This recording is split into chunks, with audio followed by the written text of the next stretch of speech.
네, 3교시 강의 시작하겠습니다.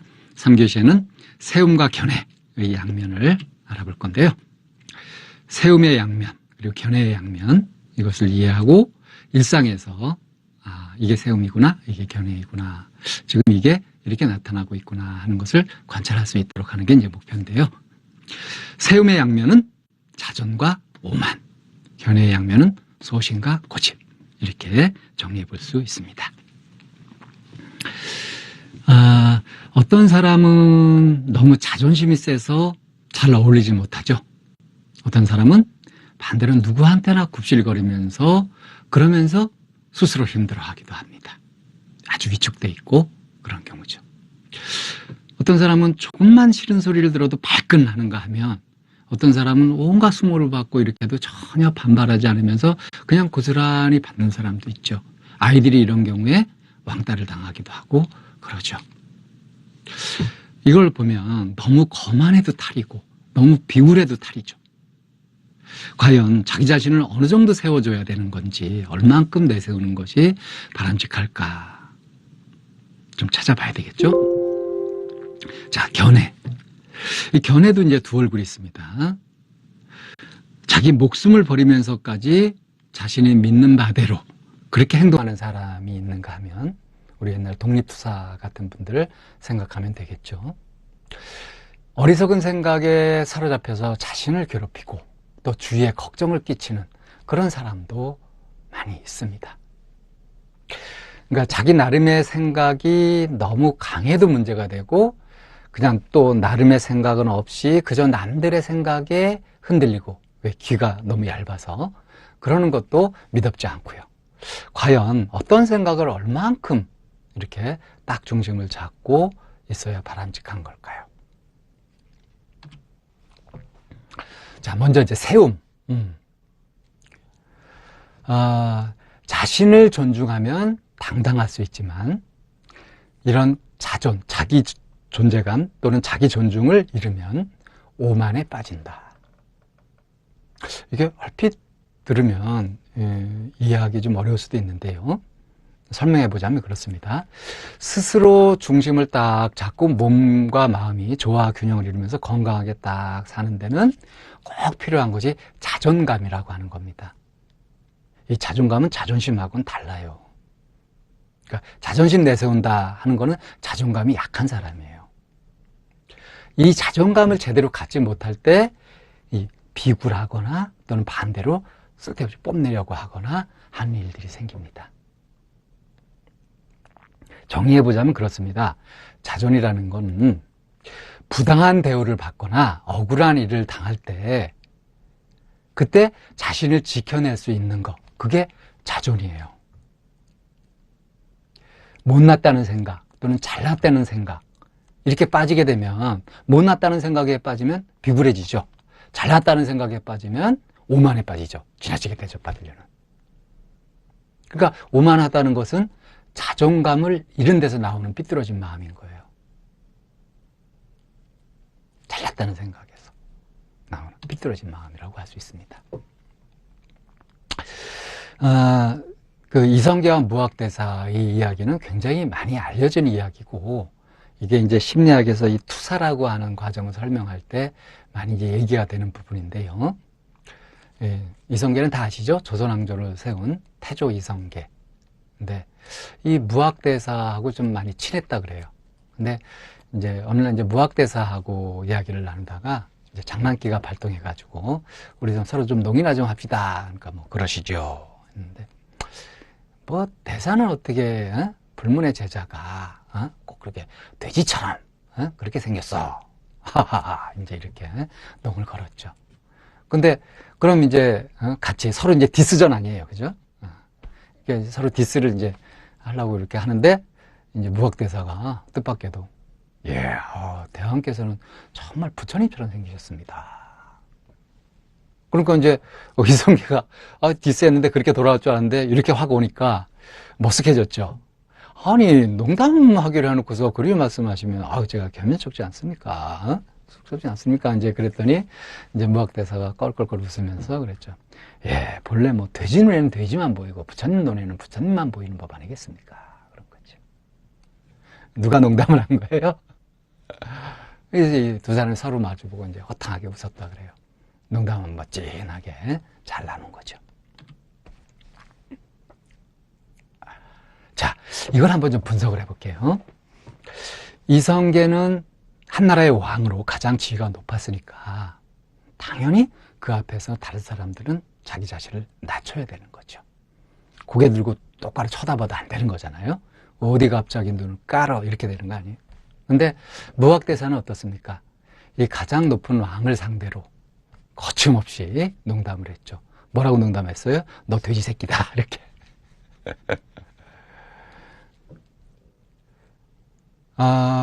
이게 이제 해석하기 따라서는 어쩌면 이 이성계가 왕으로서 좀 과속하지 않도록 뭔가 절제할 수 있도록 한 것일지도 모르겠어요. 그러니까 무엇인가 일깨우려고 시도를 한 것일지도 모르겠습니다. 근데 어찌됐든 그건 뭐 무학대사가 아닐까 잘 모르겠고, 이러한 무학대사의 행동을 어떻게 해석하는 게 좋을까? 어떻게 봐야 될까? 오만한 것인가?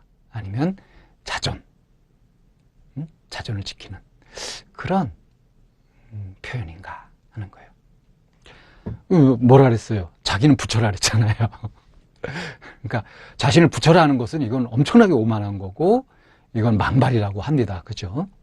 또 가장 높은 왕을 돼지라고 했으니 이 불경죄, 이건 반역죄로 다스려도 되는 큰 죄이기도 하죠. 그런데 어땠어요? 두 사람은 그냥 껄껄 웃었단 말이에요. 두 사람이 이제 배포를 볼 수 있죠. 인간됨, 배포가 어떤지, 그릇이 어떤지를 볼 수 있어요. 만약에 이성계가 여기서 열등감이 있었거나 우월감에 도취되어 있었다면 이때 이제 무학대사는 뭐 그냥 살아남을 수 없었던 거죠. 근데 또 무학대사가 이성계의 이런 인간됨을 몰랐다면 이런 농담을 애초에 하지도 않았을 거고요. 이렇게 자기를 존중하는 사람은 아주 그냥 담대하게, 유쾌하게 이렇게 농담도 스케일 있게 이렇게 간지나게 할 수 있는 겁니다. 세움의 양면, 이걸 이제 일상 장면에서 이제 알아차리고 잘 지켜가야 될 텐데요. 우선 내가 당당하게 내세울 수 있는 것, 정말 자랑스러운, 자랑할 만한 것이 어떤 것이 있는지 이걸 쭉 정리해 보는 것이 좋습니다. 남이 인정하든 말든 내 스스로 당당하고 자랑스러운 것, 즉 자존을 찾으라는 거예요. 스스로 존중하지 못하고, 그러니까 자존하지 못하고 마음이 찌그러지거나 움츠러들면 비굴해집니다. 그죠? 사람 위에 사람 없고 사람 밑에 사람 없다. 본래 잘나고 못나고가 원래 없다. 누구나 다 존중받을 자격과 권리가 있다. 이게 진리죠. 지금은 이제 또 그런 시대죠. 한 개개인의 인권이 존중되는 그런 민주 시대입니다. 민주주의 시대입니다. 근데 자신이 못났다는 생각에 빠지면서 어떻게 돼요? 자존감을 잃고 비굴해집니다. 반대로 잘났다는 생각에 빠지면 남을 무시하고 자기만 대접받으려고 하는 오만에 빠지고 말죠. 왜? 갑질 이런 거. 비굴하거나 반대로 오만하지 않고 당당한 것, 이것이 올바른 세움이라고 할 수 있겠습니다.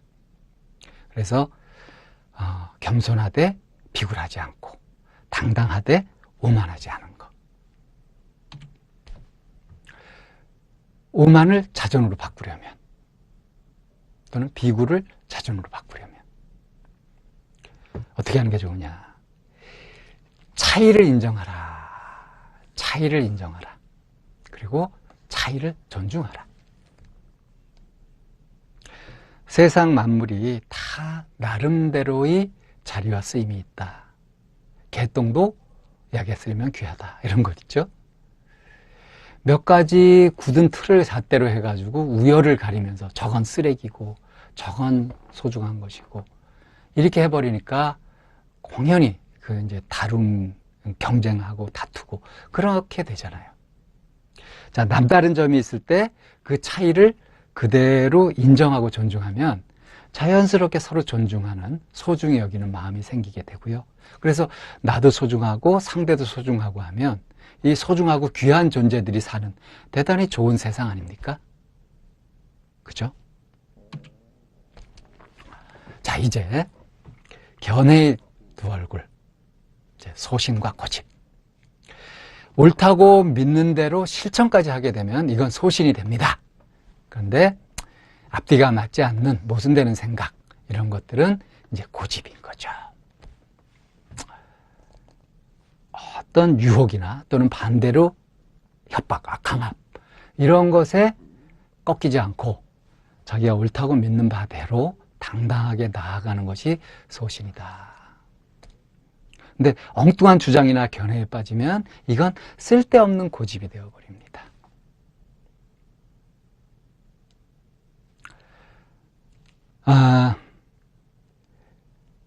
단단한 돌멩이가요, 바위 같은 것이 이렇게 땅에 박혀가지고 이렇게 딱 드러나 있으면 사람들이 지나가다가 걸려서 넘어진단 말이에요.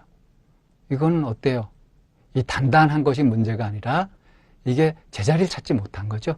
근데 이 단단한 것이 이렇게 기둥처럼 딱 지붕을 받치고 있으면 이건 아주 제 역할을 하고 있는 거 아닙니까? 우리 이제 역사를 보거나 현대 사회를 살아가는 사람들도 보게 되면 뭐 정치하는 사람들, 처세 같은 사람들도 있고요. 또 어떤 사람들은 꾸준히 뭐 자기 길을 이렇게 쭉 찾아서 걸어간다고 하는 사람들도 있는데, 철새에서 나쁘고 꾸준히 자기 길을 걸어가서 좋다, 이렇게 또 단순하게 말할 수는 없습니다. 실제로 그가 믿고 있는 바가 얼마만큼의 타당성이 있는지, 진리인지, 그것이 중요하죠.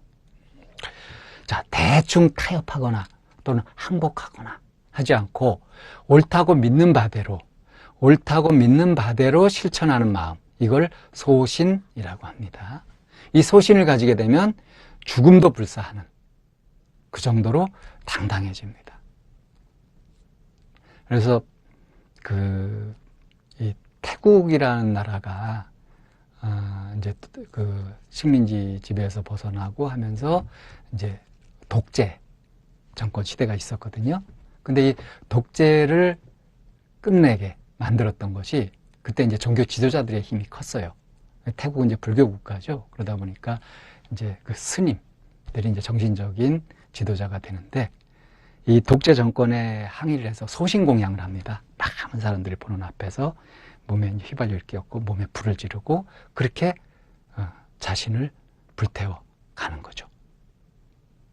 근데 그 나라에서 최고로 존경받는 스님, 제일 그러니까 높은 스님부터 해가지고 이제 이렇게 쓰러져 가셨다 그래요. 당당하게 몸에 불이 붙는데도 표정 하나 바꾸지 않고 그대로 이렇게 의연하게 가셨답니다.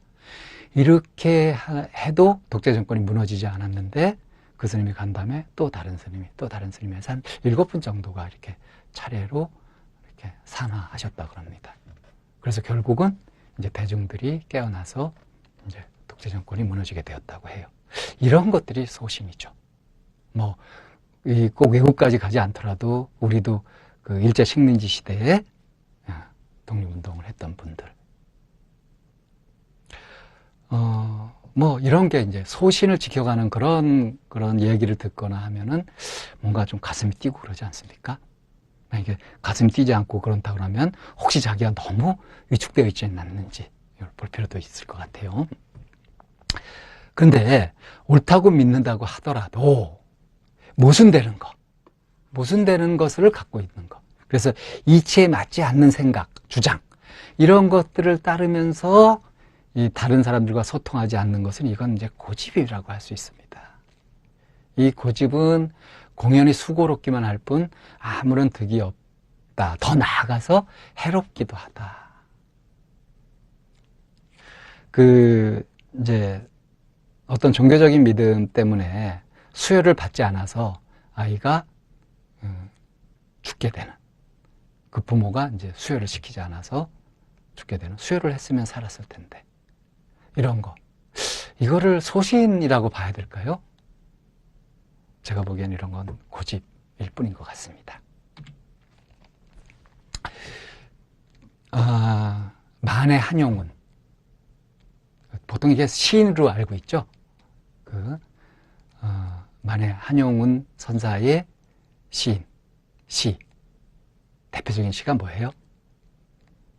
님은 같습니다 하는 그 시 있죠. 그래서 사람들이 이제 시인으로 알고 있는데, 근데 이분은 사실은 이제 스님이셨고요. 독립투사이시기도 합니다. 민족 대표 33인 독립 선언을 했던 분 중에 한 분이었죠. 그래서 이제 만세운동을 하고 이 33인이 다 이제 잡혀 들어가가지고 이제 고문도 받고 뭐 이제 투옥되고 이렇게 했는데, 일단 이게 이렇게 일어났으니까 이제 일제는 비상이 됐잖아요. 그래가지고 이 민족 대표 33인을 이제 협박하고 뭐 회유하고 온갖 방법을 해가지고 대부분의 사람들이 다 반성문을 쓰고, 그리고 나중에 이제 친일로 돌아서고 이렇게 됐습니다. 그 서슬퍼런 일제의 압박에서 그 두려움을 어떻게 할 수 없었던 거죠. 근데 이 한용운 대사만은 끝까지 소신을 지켰어요. 그러니까 그 일화를 보면 이제 투옥돼서 반성문을 쓰라고 이제 강요를 받았습니다. 그래서 다른 사람들은 뭐 대부분 이제 쓰고 풀려나오고 압제 회유에 이제 변절을 했는데, 근데 한용운 대사는 거기에서 잘못했습니다가 아니라 조선 독립 이유서 이런 거 씁니다. 왜 조선이 독립해야 되는지 이거를 쫙 써요. 그 내용을 보면 조선이 독립하는 것은 우리 조선뿐 아니라 일본에도 이로운 일이라 하면서 당당하게 그들을 일깨웁니다. 그러니까 그 논리가 뭐냐면, 일제가 조선을 지배함으로써 조선의 백성들은 수탈과 압제의 고통을 받고 있고, 일제는 너희도 탐욕의 노예가 되어서 스스로 행복할 수 없다, 그런 죄업을 짓고 있는 거다. 그러니까 서로 독립을 해서 각자 삶을 그렇게 살아가는 것이 서로에게 좋은 것이다. 너무 당연하고 당당한 그런 논리 아니에요? 그래서 이 서슬프른 일본인들도 그를 어쩔 수 없고 존경했다고 하죠. 그래서 이제 이런 그 기계가 계속 있어가지고 말년에도요, 일제와 타협하지 않는 모습을 보였는데, 그 시무장이라고 하는 집을 지을 때 어떻게 지어요? 총독부를 등지어서 지었다고 하죠. 일부러 북향으로, 지금 남향으로 짓는 것이 보통인데. 그리고 뭐 스님인데도 술, 돼지고기 같은 것들을 이렇게 모임에서 쫙 하면서 우리가 힘을 내야 독립운동을 한다. 중이고 뭐고 이런 것도 나라를 찾은 이후의 일이다. 이랬다고 합니다. 참 배울 점이 많아요. 자, 그런데 이 고행을 하는 사람들, 이런 사람들은 어떠냐면요, 인도에 이제 이런 분들이 꽤 많다 그래요. 여러 가지 이제 고행을 하는 사람들이 있는데요. 이제 그 고행이라는 게 참 다양한 고행이 있어요. 그리고 이 고행을 하는 사람들은 고행을 심하게, 아주 격하게 할수록 효과가 있다고 생각을 합니다. 그래야 나중에 복을 많이 받는다고 뭐 그렇게 생각한다고 합니다. 물론 이제 사람마다 또 그 이유는 다 다르겠지만, 어찌됐든 그래서 그 모습을 보면 평생 서서 사는 사람도 있고요.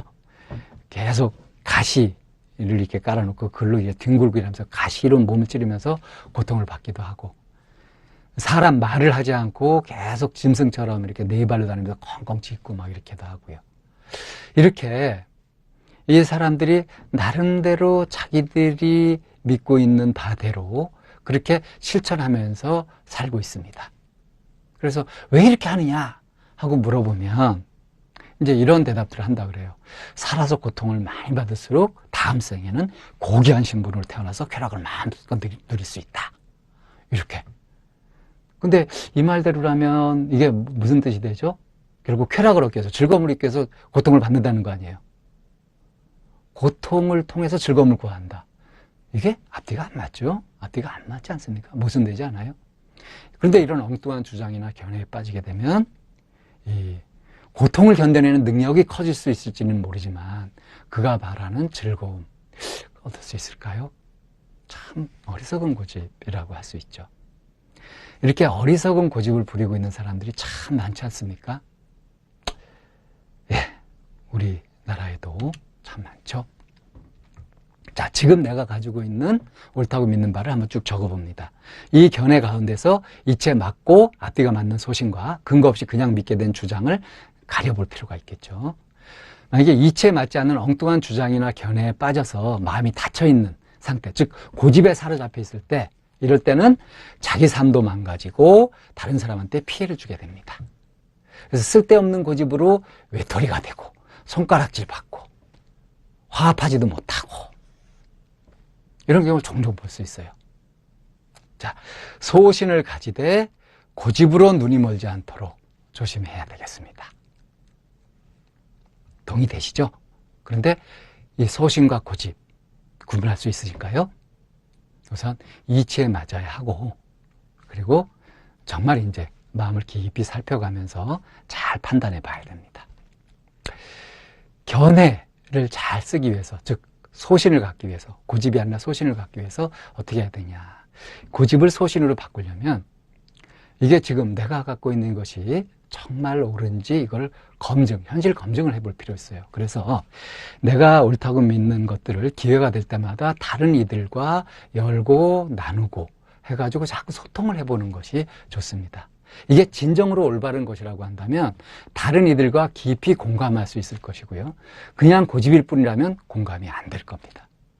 그렇기 때문에 마음을 열고 이야기를 나누고 주고받는 가운데서 고집이 버려지면서 절차탕마한다고 그러죠. 서로 이렇게 갈고 다듬어지면서 진정으로 올바른 생각에 더욱더 가까이 다가가게 되죠. 이게 이제 뚜렷해지고 다져질 수 있습니다. 근데 어떤 경우에는 아무에게도 공감을 받지 못하는 그런 이야기인데도 옳을 때도 있을 수 있을 거예요.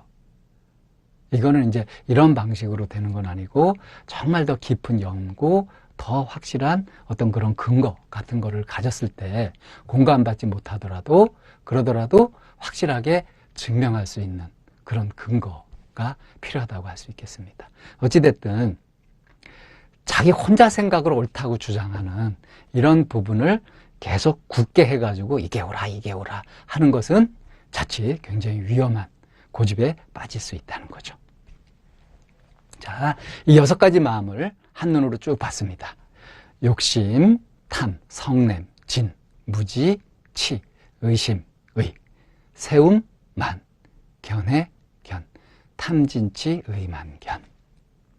자, 어떤 거예요? 욕심은 좋아서 당기는 마음, 가지고 싶다 하는 거죠. 성냄은 싫어서 밀치는 마음, 내 마음대로 하고 싶다. 무지는 몰라서 깜깜한 마음, 내가 알 게 뭐야. 미심쩍어 흔들리는 마음, 믿을 수 없어. 의심, 잘난 척 우쭐한 마음, 내가 뭐가 어때서. 이게 세움, 나름대로 굳은 마음, 누가 뭐래도 이게 맞아 하는 거죠. 자, 이게 잘 쓸 때는 의욕이 되어서 성장과 발전할 수 있지만 잘못 쓸 때는 탐욕이 되어서 좌절과 갈등 일어난다고 했죠. 자, 성냄은 잘 쓰면 분발이 되어서 다짐하고 변화하고 하는 것이 될 수 있는데, 분노일 때는 원망과 다툼, 그래서 자기를 상하게 하고 관계도 망친다고 했죠.